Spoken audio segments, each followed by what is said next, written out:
So, these sexy fruit trees here are all varieties that I grow in my yard.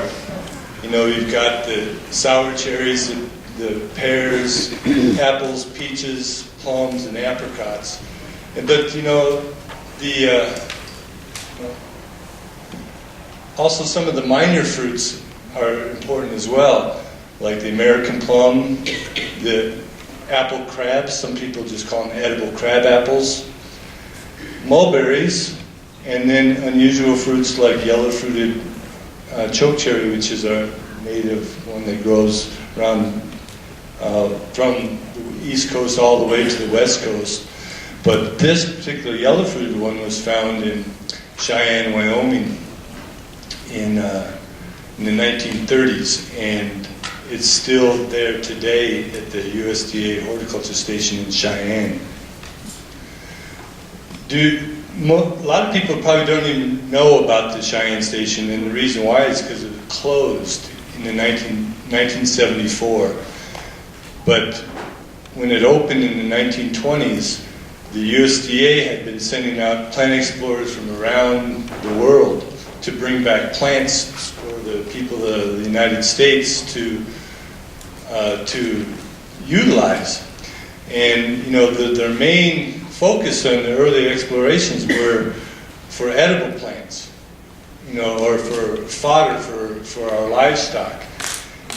But these were plant people that they were sending out. So next thing you know, they're not just bringing home apples and almonds and citrus and alfalfa. They were bringing home ornamental plants too. So the Cheyenne station truly is, and still to this day, because some of the plants are still there, even though they haven't been watered for almost 40 years. It's a national treasure.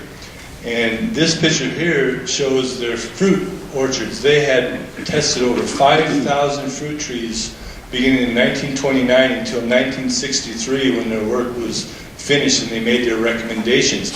And that's the important thing about historic fruit trees, because the day, you know, I know Joel does a lot of small fruit evaluation, but tree fruit along the Front Range just doesn't really exist as a government entity anymore.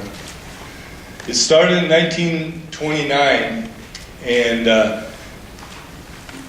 they brought all the material that was collected in the coldest regions of Russia and China and Northern Europe, and they tried it out in Cheyenne.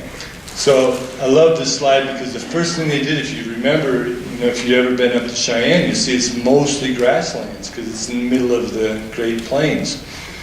And that's what it was. And look at this. This is at the beginning when the tractor first started to appear. But not everybody had a tractor, so they still had horse teams, you know, moving the soil around. So these were the houses that the Cheyenne Station personnel lived in. And in 1934, you can see that they started planting the windbreaks and planting the testing blocks. And then by 1939, you can see it's really, you know, gotten to look fabulous. You know, a lot of people up in the grasslands, you know, eastern Colorado or Wyoming, western Nebraska, Kansas, they think, well, you can't really grow trees around here. Well, this is testimony that you can.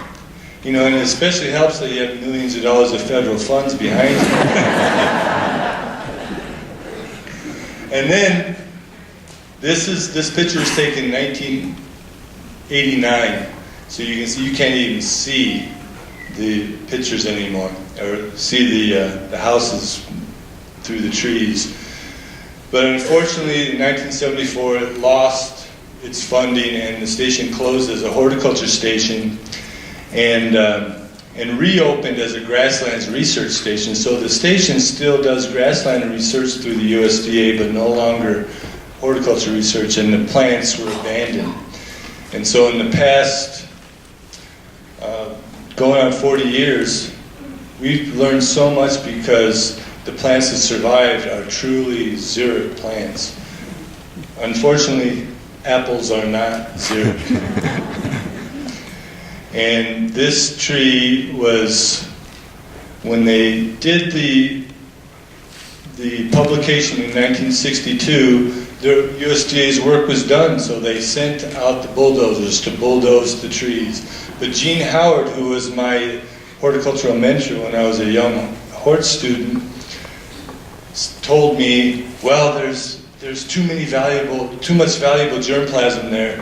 We might be the last place on Earth that has these plants. So he put tags on about 50 trees, and they were spared the bulldozer. And so in 1991, I came up to the tree and saw that this tree was called the Good Hue apples, the top 10 apple in Cheyenne, and it had one tiny branch left. And now I went back to the tree, and this is the tree today. You know, once you tame nature, you're responsible for it forever. And that's what happens. If it doesn't belong there, it eventually becomes what it once was, and that was a grasslands. But remember that one branch?